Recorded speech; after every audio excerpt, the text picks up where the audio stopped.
December. This was going on alongside of us until I think it was this past Wednesday. So anyway, again, so we are here to inform, enlighten, and entertain as we try to do each of these lectures.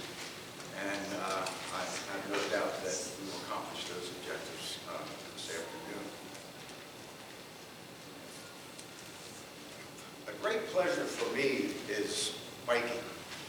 And I especially enjoy riding my bike here in the Milton area because I can get away from traffic and I can go on back roads and see such great scenery, and it's really pretty neat for me to be able to do that.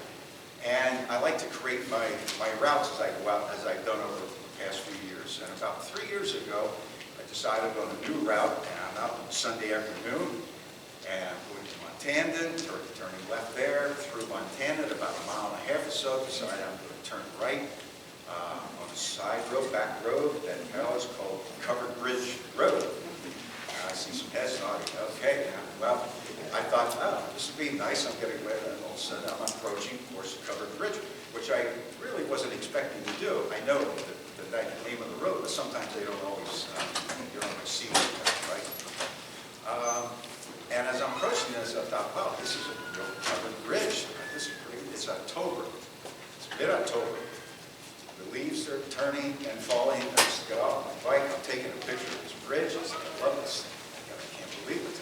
I was crossing over the Silspark Creek, biked over the bridge, and felt like I was biking through a postcard. It was that kind of experience for me, right? And so I continued. So at this point, I probably wonder, well, how do you get home from here? All right. So I continue on this road. Eventually comes out on Route 45. I turn right, and then a mile or something, turn left on another back road. I think it's Rhine Road. The locals know the area. Goes into Foxborough Road. Eventually crosses Route 642 onto a road called Bridge Road. And here I am again, but another covered bridge. And I guess, and I grew up in this area, and I kind of knew they were there, I guess, but it's been a long time, decades now since I've seen them, and I'll start to connect the dots. Yeah. So by the time I get about a 20-mile ride, I've gone through 2 covered bridges, and it was truly a remarkable experience, great for biking and even your car. In fact, I went back and I told my wife, I got to take you on this route. I discovered these bridges. And I did. It's fascinating to go over the bridges. So that's one reason why I'm particularly excited to meet our speaker today and hear about covered bridges. But the other is, some of you might remember, you were here 3 years ago, or when we had to shut down 3 years ago, that Scott Bomboy was scheduled just about 3 years ago to the day. I think maybe it was March 20th, matter, but and it was 2 days prior to that, Friday afternoon, after a lot of phone calls, we decided that we just couldn't do it. Another many was COVID cancellations. So I was holding my breath when I reached out to him last fall, hoping that the contact information was still up to date, that I could reach him. He was interested and available, and of course, obviously, came together for us, and he was with us this afternoon. Scott Bomboy is the editor-in-chief of the National Constitution Center in Philadelphia. He is a historian and preservationist, has written frequently about regional history. He earned his bachelor's degree in history from Penn State University and a master's degree from Arizona State University. He received national awards for his work in journalism, and he's produced the website bucksbridges.com as a joint project between Bucks County Historical Society and Arizona State University. He is also the author of Wooded Treasures, the story of Bucks County's covered bridges, a 5-year project he undertook that chronicles the 51 covered bridges that existed in Bucks County. So please welcome Scott Bomboy to talk to us about Pennsylvania.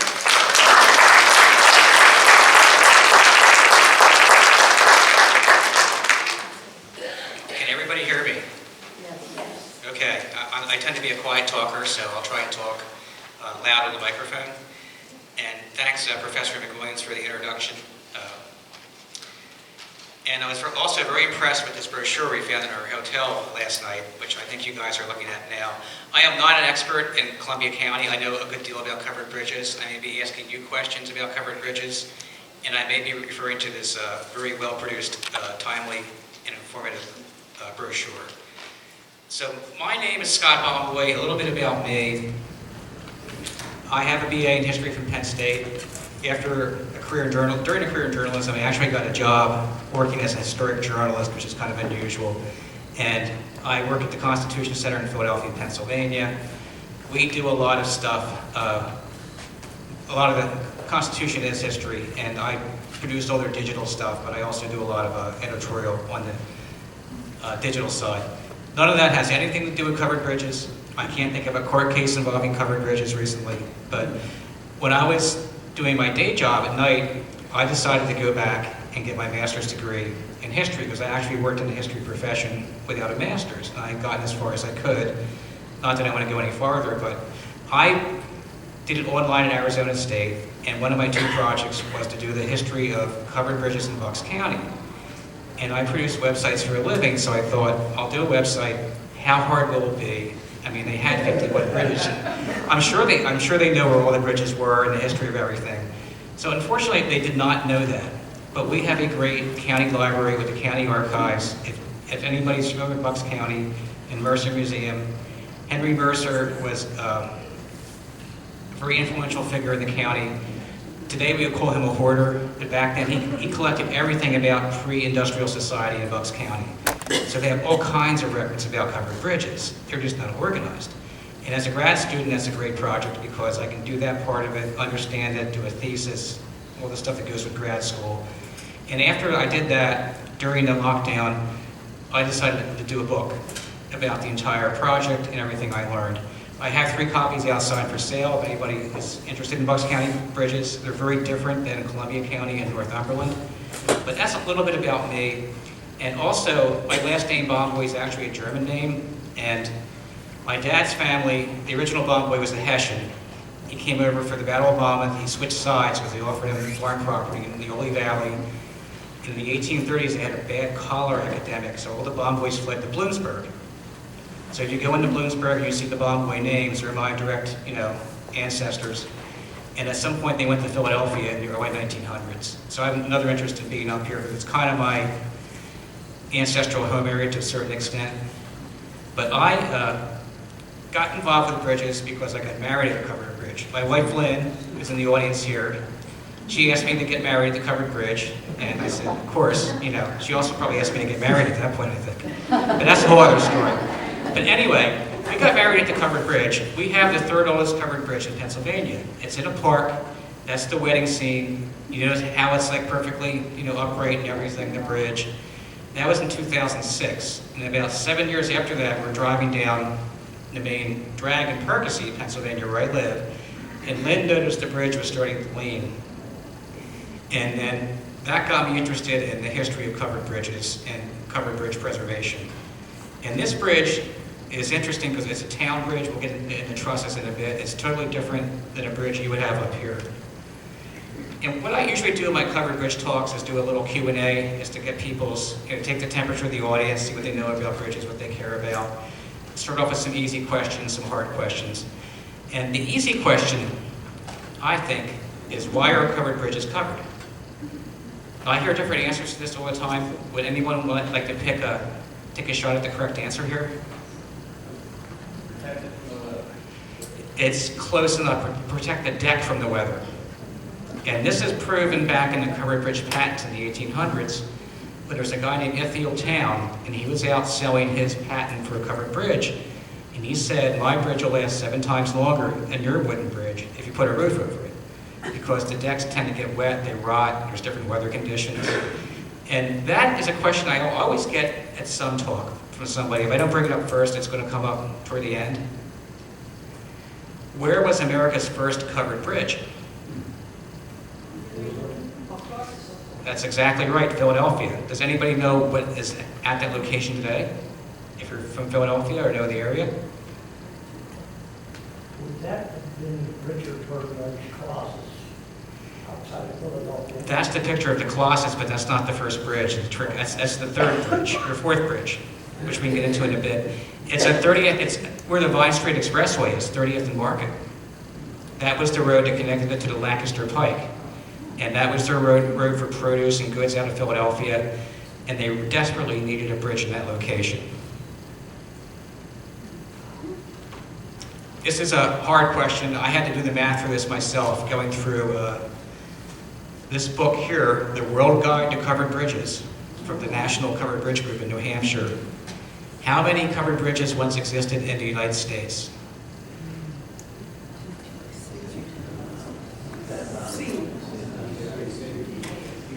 I would say C. I think I forgot the answer to this, but it's probably D. And what they do with this, they've had this group since the 50s, and they track the progress of all bridges around the country. And they put a guide out every 5 years that's a update, or 10 years. And they've tracked everything they can. So they think there are at least 10,000 covered bridges. And that includes a bridge that gets flooded, gets rebuilt, gets rebudgeted. It's the same bridge. There's 5 versions of the bridge that count as 5 bridges. But that is their estimate of how many bridges we had in the U.S. Now for Pennsylvania, how many covered bridges did we once have in Pennsylvania?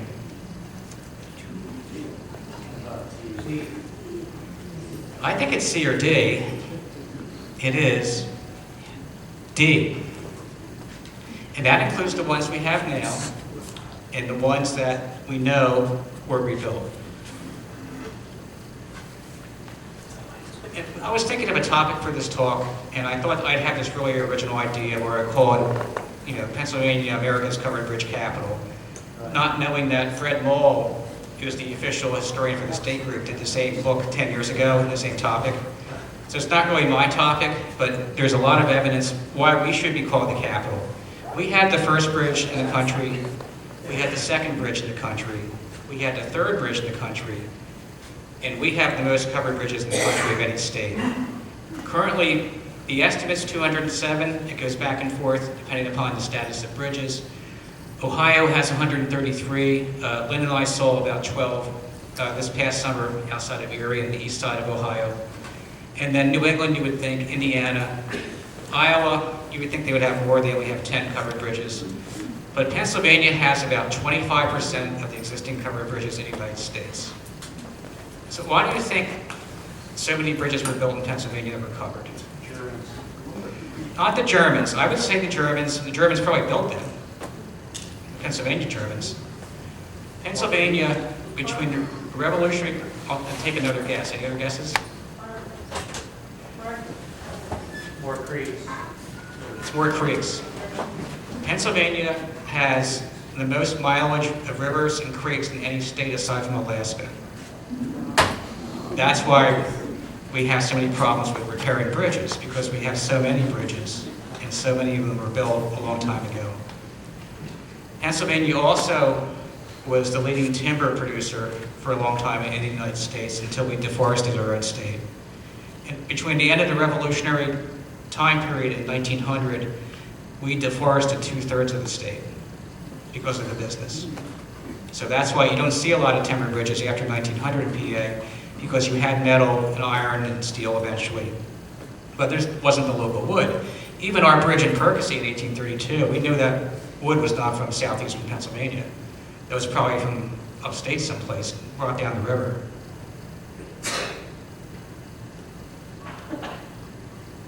Before covered bridges, in my neck of the woods, you have the Susquehanna, we have the Delaware.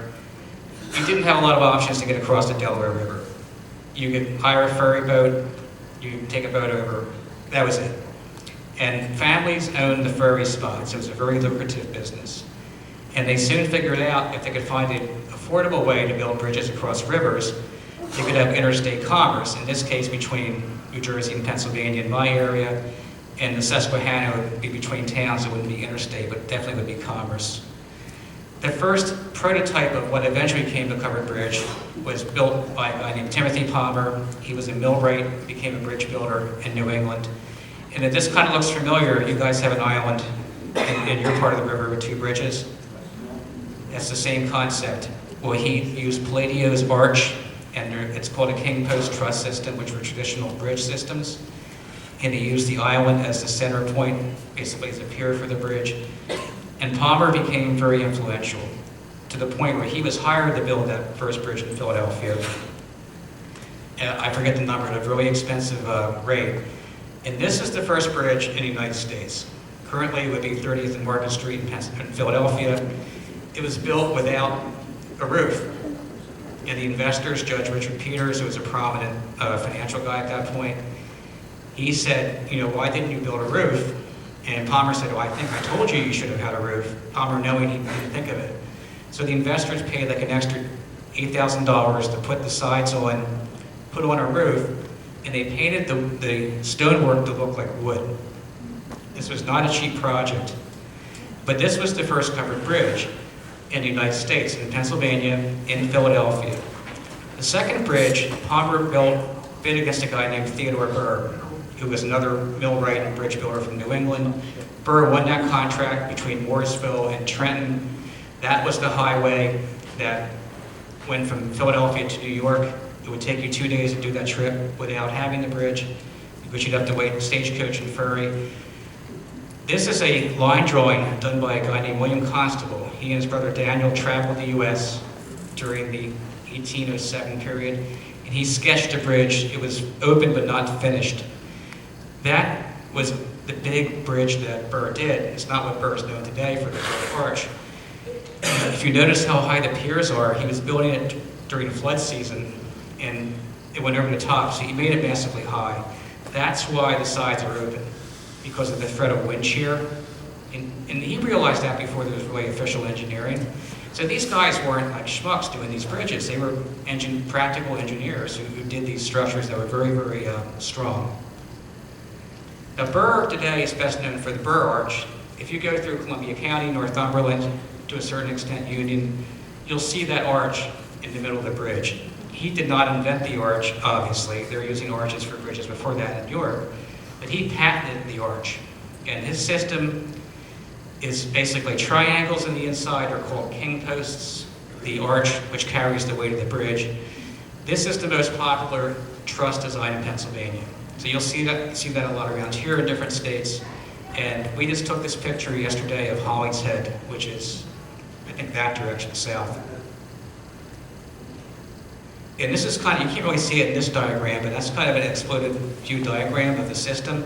You'll notice how the arch goes down below the deck. These were expensive to do because the entire weight of the bridge is carried on the two arches.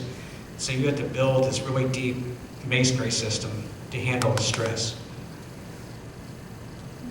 The Queen Post is another popular bridge design. This is actually, I have the wrong caption on here, it's not Vermont, this is another Columbia County bridge. That's the one we saw this morning that we actually took a picture of, I think of. But you can tell it's got like two triangles and a top beam. That's the Queen Post. That's a very system, you'll see that a lot around here combined with arches. And that's an interior design of a Queen Post from Vermont. And it's totally different than the Burr. It doesn't have the Burr arch, it doesn't have the triangles. The King Post you'll see around here, and if you ever get confused about this stuff, it's very helpful. Brochure in the audience will detail that stuff. The King Post is just a series of triangles, and that's better for a short distance. And it has like triangles, or they all kind of lean in toward the middle center post. That you could probably use up to about 80 feet. If you're getting longer than that, you need a more rigid truss. And where I come from in Bucks County, we use the town lattice. That's the old town's design. There's a series of X's, a lattice like you would see at the bottom of your house or something. These are wide boards. The only nails in this bridge are in the deck. It's everything, it's like a big tinker toy. And they have these gigantic pegs called trundles or tree nails that go in the X, the holes there. There's 4 per X. And I know in our bridge in Percy we have at least 600 wooden parts. And it really, they were cheaper to do. You didn't have to be a master carpenter to do this bridge. They have a tendency to kind of warp or rack, and they're a little a little less stable. I don't think there's a lattice bridge in this area. I don't know of one for a good deal of distance from Columbia County. And that's the interior of the town lattice showing the peg system. So I know when we go look at covered bridges, the first thing we look at is the truss, trying to figure out what kind of bridge it is. And that can tell you a lot about its history and the carpentry work and the skill. And you're not going to see this one up here, you'll see it in different parts of the state. And sometimes you see hybrid trusses, where for some reason they use different combinations. That's a queen post on the left with a lattice, that's an arch on the right with the lattice. And these two are actually in a Hollywood movie. I don't know if anyone wants to take a guess at the movie they're in. It's a movie that has covered bridge in the title. Yeah, they use both of these. So that's the one on the left, actually, that's doing the cameo in the movie. That's Hollowell. And they also have the ports that kind of go frontwards. They're not like that. If you can see it in the Midwest or Western Pennsylvania, they kind of slant out. Theodore Burr is a guy, he's kind of a very mysterious guy. He was the primary architect in the early days of covered bridges. He had 4 or 5 major bridges going on constantly on the Susquehanna. And he died under kind of mysterious terms in 1824. And he was very influential in building bridges. He was constantly working on projects where he borrowed money from one project to pay for the other. And the thing about Burr is you had to hire his crew to do the work. So if you hired Burr, you're paying top dollar. The wood had to come from his lumber yard in New England, be floated down the river. But he is the guy, if you wanted a bridge with 15 spans to get across the Susquehanna, it's a mile long, he's your guy to do it. And he was very influential in his style, the arch, which we saw before. That's a bridge in Harrisburg called the Camelback Bridge. We'll get into that in a bit. And that's probably close to a mile long. And you notice how it's kind of wavy on top? That was caused because they didn't set the piers at the right height. They're all different heights. And yeah, back then it was called empirical engineering. I don't know if we have any engineers in the room. But until 1850, I think it was Squire Whipple was the first guy to actually use a math equation to build a bridge. So they built them, they hoped they worked out, they fell down, they figured out the problem and put them back up.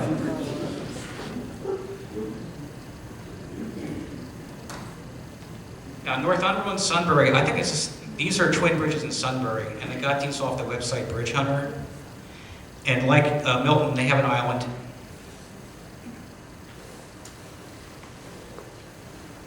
And at this point, they had the railroad. This is probably the late 1890s. So they had a railroad bridge beneath it, like a pony truss, and then the wooden bridge up top. Burr would have done the first version of this bridge. Because Burr, aside from Trenton, he was great at doing bridges, not great at judging the height when the river flooded. So I would say this in the Delaware, it's probably, the Susquehanna is the same way, the 100-year floods like every 30 years, They have these massive floods. Bridges are very, very vulnerable to that. And they took out these 2 bridges in the early 1900s when they got tired of having to pay to rebuild them. This is a drawing because there's no photograph of this bridge, and this is in Berwick. And that's something that Burr built and designed, and it has 1, 2, 3, 4, 5, 6 spans. And I think that was lost in the storm.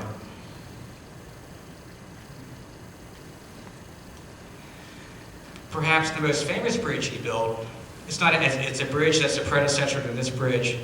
And this, I've driven several times, more than several times from Philadelphia area down to Gettysburg. And if you go from New York into Lancaster County, there's that mile-long bridge. It used to be like a stone bridge, and now it's a more modern bridge. They had a 1.25 mile long covered bridge. It was 36 spans. And they rebuilt it in the 1840s, and then during the Civil War, when the Confederates were heading toward Harrisburg, the Union Army burned the bridge. And they eventually went back and went to Gettysburg. They went that direction. That was an extremely expensive project, and the railroad company owned the bridge at that point, and they put another covered bridge there. And that lasted until 1889 when it was wiped out in a tornado. And there's pictures of the tornado damage. That's another example of Burr's work. The Camelback Bridge he did Charles Dickens came over to the U.S. in 1842.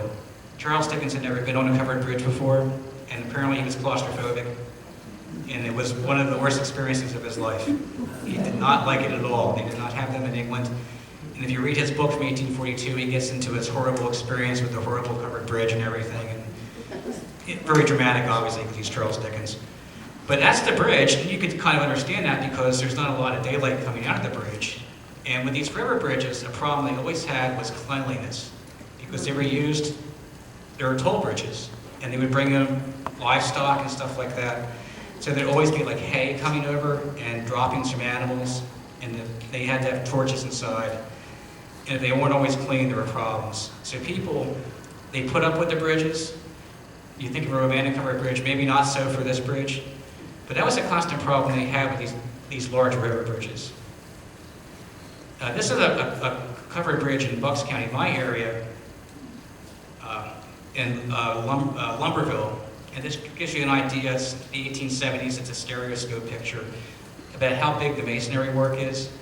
In our area, if you see a bridge in the Delaware today, and it's metal, and there are piers under it, they're covered bridge piers. They just don't rebuild those things. They patch them up. But they were built very well to withstand storms. I did steal this in the Milton Historical Society site, and this is, there's a picture of the east and west bridges on the island in Milton. I think that's the east. So if you look in the back, you can see the shadow of a covered bridge that was taken out. They were 500-foot long burr bridges. And there were floods in the 1880s. I think either they were lost in consecutive floods or the same flood. But there wasn't a lot left, you know, at that point on the river. There was these big bridges. They just weren't practical for flooding. The one we had in Lumberville, I'm showing this as an example of an average covered bridge on the river. That's about 900 feet long. And why people got scared with these bridges, there's some pictures from the 1930s that show the inside. That's the inside of the bridge. So you don't have a lot of daylight in there. You'll see there's a kind of some torches in there. And that had 6 spans, so it's really 5 covered bridges connected. So these were not, I mean, they were practical to a certain extent, but by the 1900s, people were more interested in modern bridges at that point, and especially when the government said, yes, we'll start buying them and we'll get rid of the toll system. New Hope in my area is another famous covered bridge. This was actually designed by a guy named Louis Birnbach, a German. And this, today it's a metal bridge. It uses the same piers. There's a mill on either side, which would be typical covered bridge setup for a river. We had what was called the Great Pumpkin Flood of 1903 on the Delaware. And that wiped out at least half of the major covered bridges in our area. You guys had Agnes in different storms. Delaware had different storms, same kind of scope of damage. And this is a hand-colored photograph. I think New Hope's on the right-hand side, Lambertville's on the left. This is a bridge that's in what was in Pittsburgh. And you know, Roebling, who I've talked about also, he did one of his first bridges in Pittsburgh. In the foreground is the Union Bridge in Pittsburgh. Pittsburgh does not have a covered bridge anymore. There's only one city in the state that actually has a covered bridge, and that's Philadelphia. And that gives you kind of the idea of railroad. There's probably 3 bridges in that photo. They're putting in metal railroad bridges and doing different things in the 1890s. But that's kind of like a typical, you know, basically your bridge from the 1890s that was about to go out of existence. And this is what I always show. This is the last one on the Delaware. This is probably from the 1940s. It's Portland, Columbia, and the Water Gap. It's commonly called the Coca-Cola Bridge. And they would put different advertisements on this bridge. Sometimes it was like Pepsodent and different products like that. Even though it's a toll bridge, they still had to make money to keep them open. Now, interior covered bridges are the ones that survive today, the ones that aren't on the big rivers for a lot of reasons.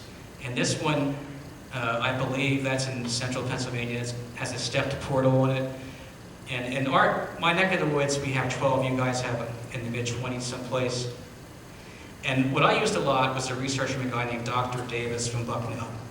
So Dr. Nelson Fithian Bucknell Davis, he, in the last years of his life, was devoted to covered bridges. He founded the biology department of Bucknell, And he would go out in the 1930s with a large format camera and travel around the state, and he would have these beautifully composed pictures, duotones of covered bridges. I used them a lot for my research because he had field notes. Now here's an example from Davis of a Creek Bomb or Creek Bombs Bridge, which we saw yesterday. That's our photo on the right-hand side. Not a lot different in that bridge, aside from the fact it probably was not painted red. Another Davis photo, this is in Huntington County. This shows a bridge with an island or a small piece of land between it. And if you look in there are mailboxes in there for the residents. And he was such a good photographer and academic, he knew what to shoot in the pictures. This one's in Cumberland County. This is Bowman's Bridge, and that's called a stepped portal on the front, where there's actually it's a regular, triangle up top. That's a design element. That is most likely a burr bridge. And being the biologist, he made sure he got his plants in there and everything. And this is the bridge I'm working to restore in Percy, where I got married, the South Covered Bridge. It was in a different location. We actually moved it in 1958. But this is your typical small town bridge, usually a mill next to the bridge. It's going to be a mill or some kind of element like that. And this was one of the two main roads into our town. Now this is the bridge we went to see today, Hassenplug, over in Union County. And it's still the same sign is on that bridge. We confirmed that this morning. It has a white facade and a red siding. It's probably not painted back then. And I always like to see the cars in the pictures anyway. But he was a really interesting guy. Dr. Davis is the only guy I know who taught a covered bridge class in the 1930s at the university. And Bucknell has all his records. Another shot from Davis, and this is, I don't know where this was. I'm not quite sure where Taylorville was, but I haven't found it in my bridge history book yet. Maybe someone in the audience would know where Taylorville is. But that's just somebody going to work, and he's there, and he's taking that picture. He also took that, I believe, on Christmas Day.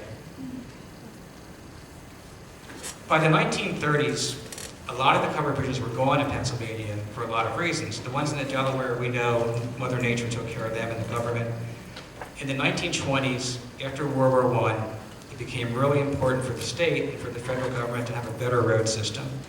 Part of the reasons for that is they had a lot of problems with war material in the docks of Philadelphia and New York that couldn't get shipped out because of the poor infrastructure of the road system. So the state of Pennsylvania made a goal to basically acquire most of the county roads, pave them, and improve the bridge conditions, or at least make them better roads. And in my neck of the woods, we lost half of our bridges between 1920 and 1941. And it was mostly the state saying it's not wide enough, it can't handle trucks. And I'm sure it's probably happened up here too. But at the same point in time, people were concerned about the covered bridges. Preservation started as a movement. In New England, there was a guy named Rich Sanders who started a newsletter. There was poetry out about covered bridges. In 1952, the National Society for the Preservation of Covered Bridges took over the newsletter and started promoting their works. They started publishing this guide in 1956. So there was this conflict between people in society who wanted new modern things, but they missed the old valuable things. And what I found out in my research, doing my master's program, is after World War II, Madison Avenue adopted covered bridges in advertising a lot. Now here is one of my favorites, the 1954 Chesterfield carton of cigarettes, unfiltered of course, hawked by Arthur Godfrey on his TV show. And every year they used a covered bridge. Coca-Cola always used covered bridges at Christmas time in their advertising. Tire companies, there's a Coca-Cola TV dinner tray with a covered bridge on it. And they knew that people liked bridge imagery because it made things look wholesome. In my neck of the woods, there's a Maker's Mark whiskey. They were big on covered bridges. And you had this kind of people wanted modern roads, but they didn't really let go of the past. And it was really a preservation movement, really took foot in the county, in my county, your county, and the state. Artwork. People started to paint covered bridge pictures. I don't know how many we have in Bucks County. We have a lot of people who've painted. So these examples are Walter Everson Baum from the New Hope Impressionist School, Randolph Bye, who's another regional painter who's pretty well known. But people just painted all kinds of covered bridge stuff. So it kind of became ingrained in the culture. So where this became a problem, in 1958, the state said, you know, our road system, we just have too many covered bridges. We're going to get rid of them. And that didn't go over too well. And it was a guy named Park Martin. He was the Department of Highway Commissioner. And they said, we're going to take down 113 covered bridges as soon as we can in the state of Pennsylvania. And there's no option. You couldn't buy the bridge. You couldn't move the bridge. They were going to come into your area and take your bridge out. Now, in my town, we didn't like that. And the county had made the decision, and our historical society raised the money. We picked up our bridge, we moved it a half mile into a park. And the problem with that for the state was it made the second page of every newspaper in the country. It was the AP photo of the day, them taking the bridge away. And of course, no one planned for it, so it got stuck on the street corner for 5 days because the electrical wires were too long and you can't move a bridge on a truck. And it was just a mess. So the good thing was it really promoted preservation, and the state changed their policy to demolition last. Now, if Milton had a covered bridge and the state said we don't want it, they would offer your group the bridge first. Of course, you'd have to raise the money and move it someplace, which would be problematic, but you may be a way you could do that, you know? But tourism became a big deal. Cultural tourism, people driving to areas like Columbia County, Bucks County, Washington County out by Pittsburgh. And in this neck of the woods up here, and you guys have your Covered Bridge Festival in Columbia County. Now, I don't know how many people attend that. It's a lot. I know it's a lot of people. I've seen different numbers. Washington Green by Pittsburgh, they've had theirs for 52 years. And that is their marquee event in September and October. Today, of the 207 bridges we do have, Lancaster is 29, and then Washington County. The good thing is Washington County has 23 bridges, but they're all identical. If you go out there, you're not going to see anything different. They're all the same design.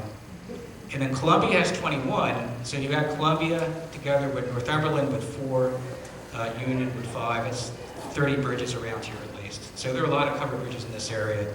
Chester outside of Philadelphia is 15, and in Bedford off the Turnpike has 14. And what I found is I started thinking about how, not that we're going to do this in the short term, if we wanted to go photograph all the bridges, how would you do that? There are these clusters. So the top cluster is your area, basically, you know, Columbia. And then my area would be Bucks, Northampton County, Lehigh, and Berks. Chester, Lancaster, everything around Harrisburg, that could be Adams or Juniata County, then Bedford, and then the Pittsburgh group. So if for some reason you went around and took a picture in all these 5 circles, you'd have about 185 bridges. That's the concentration. And you have the stragglers up in Erie, there's one up in the north part of the state, and Puxatawney has a bridge apparently. Now Lancaster County, if you do decide to go doing a bridge safari, I think all 29 bridges are burr arches. Their style was the burr arch. And then it has like the arch in the middle with the king posts. Washington County, they all look like this, they're identical. So they have a little queen post, they're short bridges, they're red. You could basically take a picture of each bridge and pretend you're at all 21, and nobody probably would know, honestly. Columbia County, we took these yesterday, and Pars Mill is a really good example of a burr arch. And we went there, for some reason, I don't know why you can't go through the road. I guess there's some kind of issue there, but you can go park, walk over the bridge, but the road doesn't continue. And then Esther Furnace is a great example. It's called a double queen post, where they have 2 queens inside. And that's in a beautiful location. But these are, to me, are typical giveaway examples of Columbia County. I don't know if anybody else paints the inside of their bridges red. I haven't seen that yet, whether that's a thing up here or not. Chester County has the burr in 2 burrs, 2 arches. That is their style. They're not big on the red for the bridges for some reason. They're all white. Bedford has this weird style where it's a burr arch, but it has like lower siding, there's no top siding. And that one Dr. Nisley, on the top, that burned down, they replaced it with an identical bridge, I believe, with the same style. So that is their style, they're short bridges. So it's a king post with a burr arch, but they're all in that typical style. Bucks County, we have 12 bridges, all 12 are lattice truss bridges. So that is our style, that goes back to 1832, the bridge at Percy. And I took this before our bridge was damaged by Hurricane Ida, but you'll notice kind of the uneven planks and everything. That is a typical town lattice bridge. One of the questions a reporter asked me, who interviewed me for this talk, was, I don't know whether he put in the article, but maybe the article, when I sent him for the article, was what bridges would I tell people to go see, what I would recommend. I think all your bridges are up here are interesting, so I haven't really picked a favorite yet. In Bucks County, we have one called Cabin Run, that's by Tohickon Park, and there's 2 state parks there.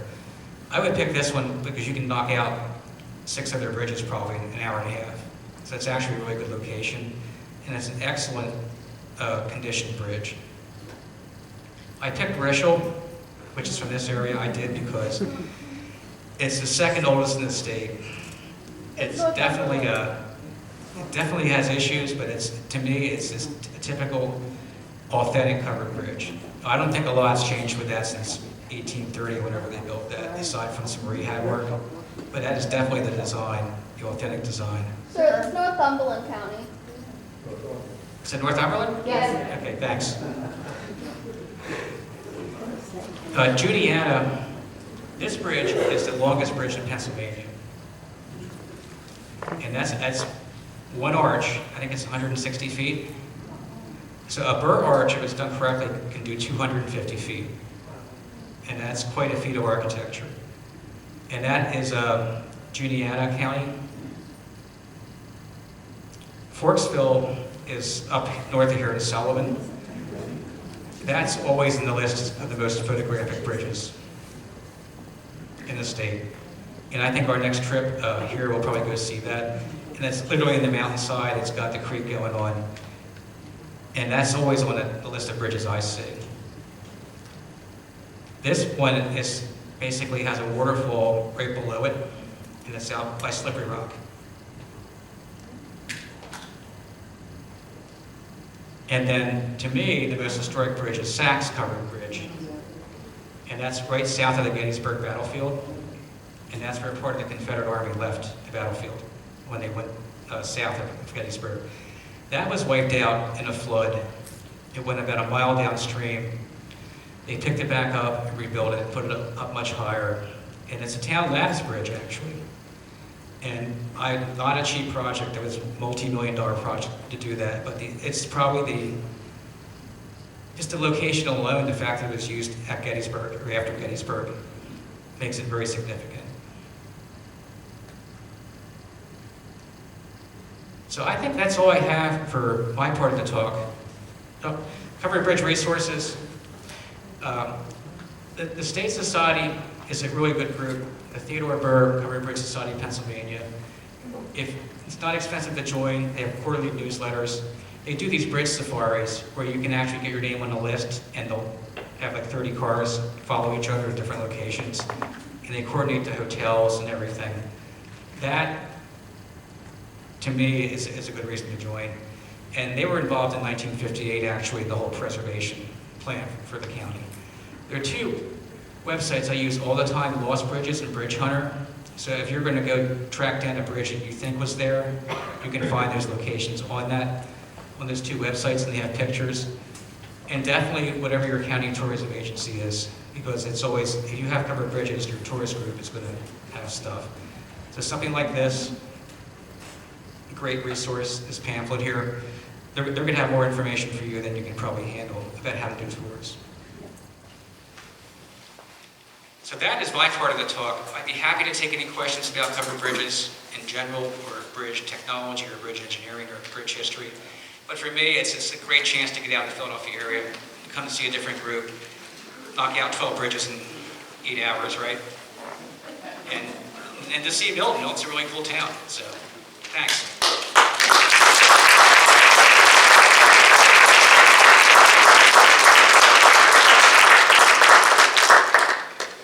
Any questions? Yes? The Forksville Bridge was damaged by flood and moved off the foundation a little bit, and they put it back. Was you ever in Forksville to see that covered bridge? So the question is, have I seen the bridge?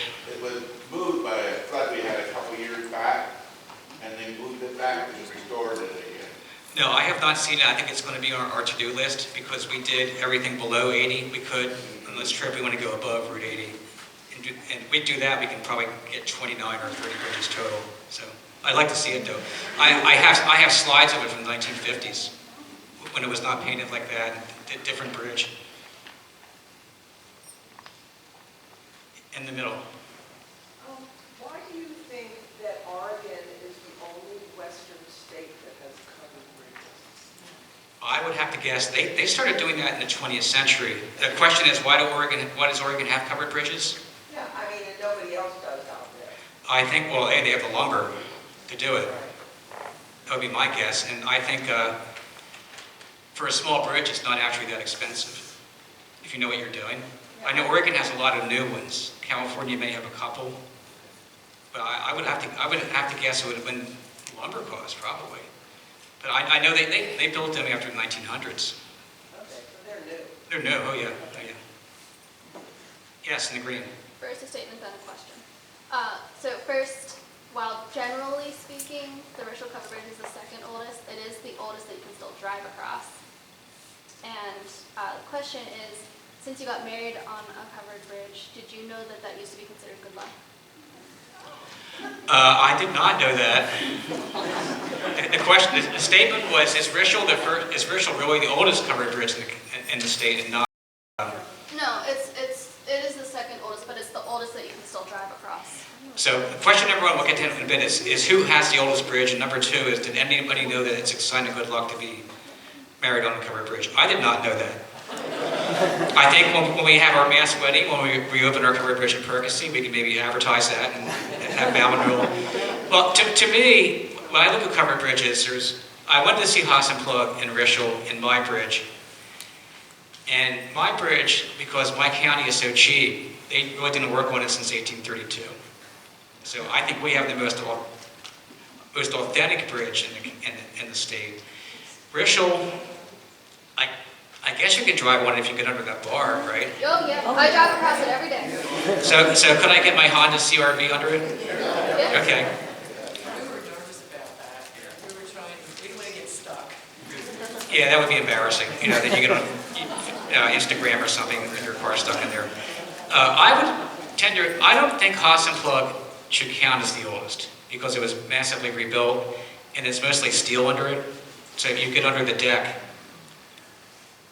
you know, it was really rebuilt. Ritual, I don't think has had a lot of work on it, has it? But is there steel under? Is there steel under Ritual? No. Okay.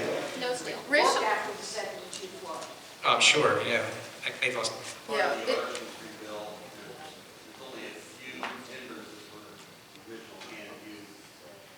So the comment here in Ritual is the arch was rebuilt and it has some. I wouldn't disqualify that. You know, I don't think that's. They're always going to be maintained. The actual maintenance span on a covered bridge is 50 years, and they know that when they build them, and especially with the siding and things like the bracing, they're always going to be repaired. I wouldn't, disqualify that. I could buy that argument. But to me, Haas and Plug is a beautiful bridge, but it's not like it's the 1830 bridge. Yes? Have you ever heard about they put snow inside the bridge for the sled in the winter? The question is, have I heard about people putting snow inside the bridges? Yes, because you can't sled across wood, obviously.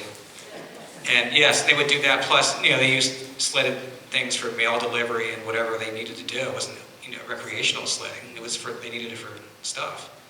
I've heard that was the thing they would commonly do.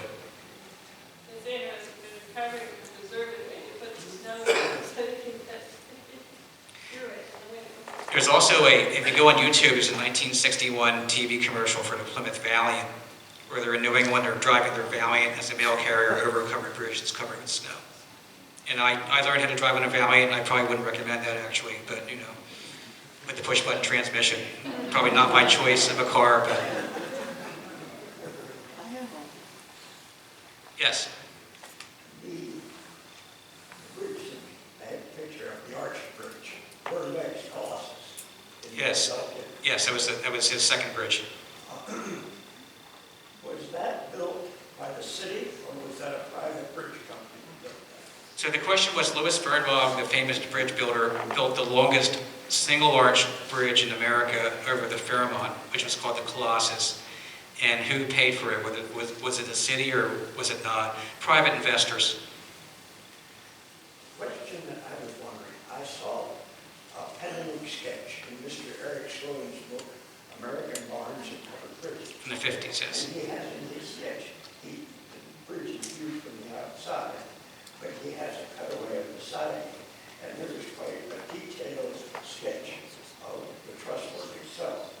Now, that bridge was destroyed by fire in the 1830s. Did Mr. Sloan work off of some kind of existing plans? So there's a guy named Eric Sloan who wrote a book in the 50s called Barns and Covered Bridges, I think? American Barns and Covered Bridges. Right. I don't know where he got his source material. I had a hard time getting stuff like that. Yes, that's what I was wondering. That's my understanding that a lot of the river bridges back then weren't owned by individual government. They were owned by private companies. Every river bridge was owned by a private corporation with stockholders. Yeah. And that's the other question, were any of them privately owned over rivers? No, they weren't, because they had to charge tolls and they sold shares of stock. And the theory was, well, we'll just have dividends, right?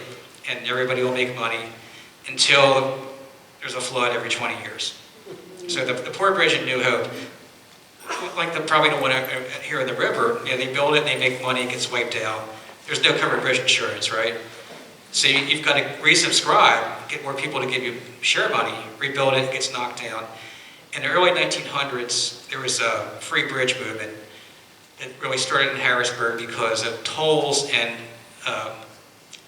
motor vehicles. There was the Good Roads movement, which was something where people wanted to actually pave roads to drive their cars on.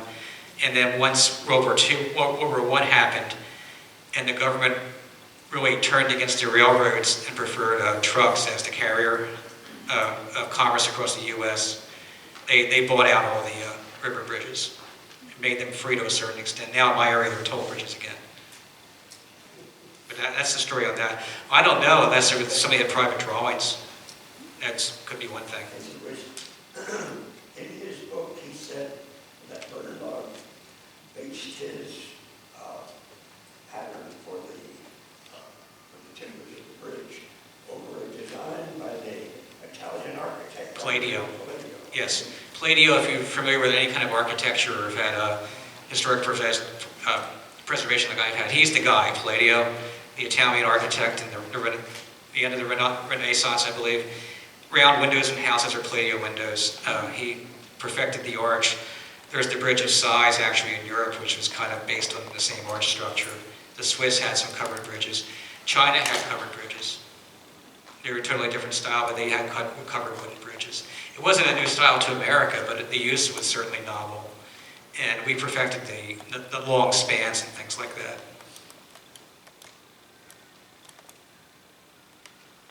Yes? I was on the internet here this morning, and do you know where the oldest covered bridge is in the world?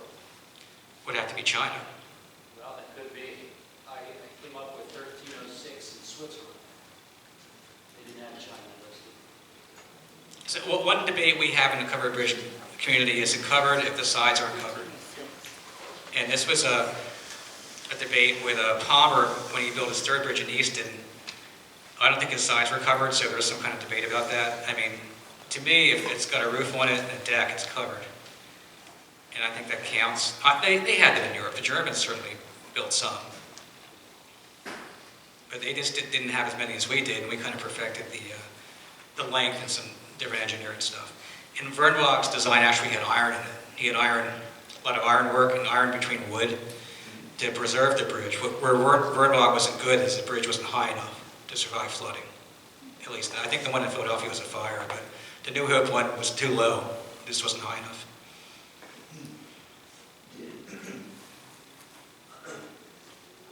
In that same book, there was an article about a bridge builder, Thomas Palmer, Timothy Palmer, yeah, he did the Philadelphia Bridge. and that he built a bridge, I think it was across the Hudson River. Yes. And he had calculated exactly how far the structure would settle once they took the braces out. And he said almost right to the ditch as to how far the framework would settle. When they Right. took the trusses out, and they said after it was set up, he said on the lower core of the truss when they knocked the supports out, and he said if some further than what he predicted, it would be his last bridge because he jumped in the river and drowned. Yeah, I think the general question is, did people building bridges in the early days know what they were doing? They did know what they were doing to a certain extent. They just didn't use mathematical calculations. And occasionally they couldn't adjust for wind shear or dead load weight, things like that. And it still happens today to a certain extent. There's certainly bridge disasters that happen. But really, until the 1850s, there were no calculations used in covered bridge building. Yes? Why did they keep catching on fire? Because of the torches at night? So the question is, why do covered bridges keep catching on fire? Does anybody know today the main reason why bridges burn? Arson. It's arson. Definitely arson. The ones in the Delaware River, if you think of a large piece of wood jacked up 24 feet in the air over a river, full of dry dung with hay, there's always going to be a fire threat from that. The ones we lost on the Delaware, there was a fire at a railroad house next to it, railroad station. The sparks leapt onto the bridge. Arson, well, definitely is number one currently. In the past, it would have been, there was a 1,200-foot bridge in Trenton that burned because someone threw a cigar on it by accident. And that went down in about 20 minutes because it's dried wood and, so things like that, like stupid human behavior, people just doing stupid things historically. But usually lightning strikes would be another thing, would be a big deal, Yes? We've been to a few that have been rebuilt. They have cameras, smoke alarm, security systems. Yes, the question is kind of like modern prevention techniques. In Bucks County, we have cameras on several of them. You can get paint, fireproof paint inside and outside, where it'll smother the fire, usually, unless someone has a really nasty incendiary fluid. So you can fireproof them to a certain extent. We'll be getting cameras for our bridge, definitely. It's not going to keep someone from burning it down, obviously. It may deter some people, but there are security things you can do. But definitely the fireproof paint, there's interior and exterior, there are two different types. The National Covered Bridge Society, they have a trust fund. Someone left them money. They'll donate $5,000 to any covered bridge who wants paint, fireproof paint. So I don't know if you guys want to talk to your county or something like that, or whoever handles your bridges, but they'll do that. And that may be enough. Any other questions? Yes? What was the primary lumber used in the structures? That's a good question. The primary lumber used was probably the closest lumber to where they were building the bridge. But they were big on oak, hemlock, a lot of hemlock for sure. And the oak was the white oak. And back then it was old growth wood. And I've had property with old growth wood. I couldn't hammer a nail into it, because of the resin content. But oak, pine, old white pine, hemlock is probably the biggest one, I think. And now, since they don't use hemlock, they use Douglas fir in restorations and things like that. But hemlock, oak, and pine. Definitely pine for the roof. Okay, hearing no other questions. Thank you again for having us out here. And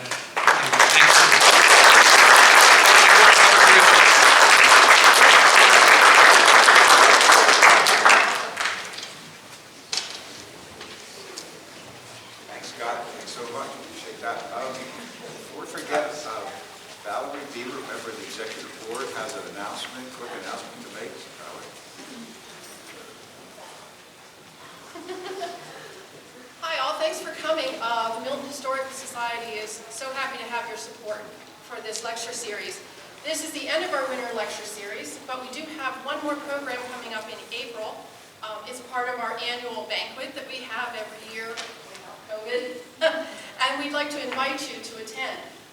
I'm sure that you're all historians because you're here, so I'm sure that our program will interest you. We are changing the banquet up a bit this year. We won't be having it at our former location. We are working with some of our other organizations in Milton to showcase what Milton has to offer. As you may know, you may not know, Time has created a wonderful space in the Milton News Building on the second floor called Chef's Place, and it's a wonderful venue being used for weddings and dinners and things. They just installed an elevator, so now it's a great place to use. So we're going to be having our dinner there. We are going to have a cocktail hour with admission to the Milton Model Train Museum. If you have not seen that, it's fantastic, and this is a great opportunity to see it. We'll then be having a wonderful buffet dinner catered by Lisa's Milltown Deli, so the food will be fabulous. And then we're having a program by local historian Guy Graybill. I don't know if you've ever heard of him or heard him speak, but he has written 7 books. He wrote quite a lot on Prince Farrington, the famous bootlegger of the area, and he did programs. So you may have heard him speak. I believe he spoke for us several years ago at the Cameron House on Prince Farrington. He's from Snyder County, Paxtonville native, and the topic of his program at our annual banquet is his latest book on Henry Wharton Shoemaker, and since you all, I'm sure, are interested in history, you've heard of Shoemaker's stories. A lot of our Pennsylvania history was shaped by Shoemaker's writings. He was from Macklehattan and later New York City, and he wrote stories about the buffalo and so forth. We've got Buffalo Township and the Bucknell Bisons and all of that, and yet they've never found a bison bone in the valley. So they're starting to realize that a lot of Shoemaker's history that we've gone by is more tall tale than history. So our program will be on his book and debunking a lot of Shoemaker's history. So we hope you'll join us. Out on the check-in table when you leave, there are reservation forms. The dinner is Thursday, April 20th. If you forget to pick up a form or lose track of it, you can also find it on our website, which is miltonpahistoricalsociety.com. Okay, thank you.